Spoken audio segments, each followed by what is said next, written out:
जय श्री राम दोस्तों, राम नाम नौका चैनल पे आप सभी का हार्दिक स्वागत है। दुनिया में सबसे कीमती वस्तुएं हैं 9 निधियां, जिन्हें पा लेने के बाद किसी भी प्रकार के धन और संपत्ति की आवश्यकता नहीं रहती।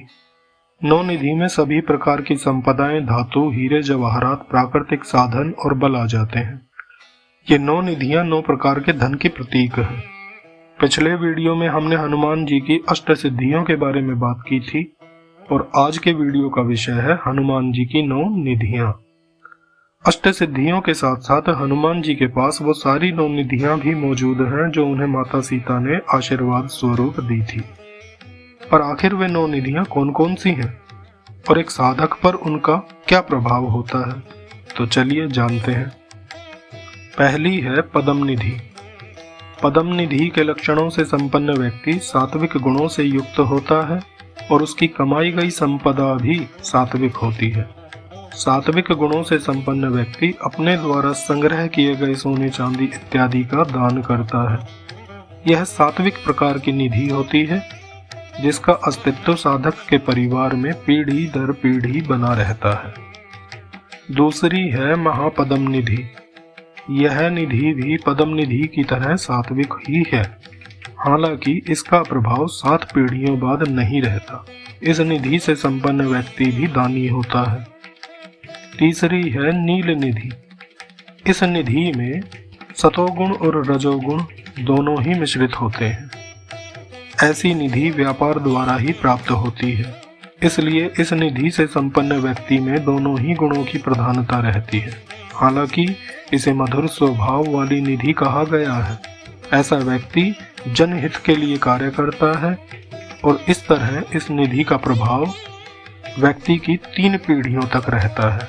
चौथी है मुकुंद निधि।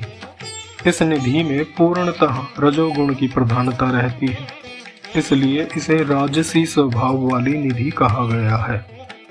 इस निधि से संपन्न व्यक्ति या साधक का मन भोग आदि में ही लगा रहता है। यह एक ऐसी निधि है जो कि एक पीढ़ी के बाद नष्ट हो जाती है। पांचवी है नंद निधि। इस निधि में रज और तम दोनों गुणों का मिश्रण होता है। माना जाता है कि यह निधि साधक को लंबी आयु व निरंतर तरक्की प्रदान करती है।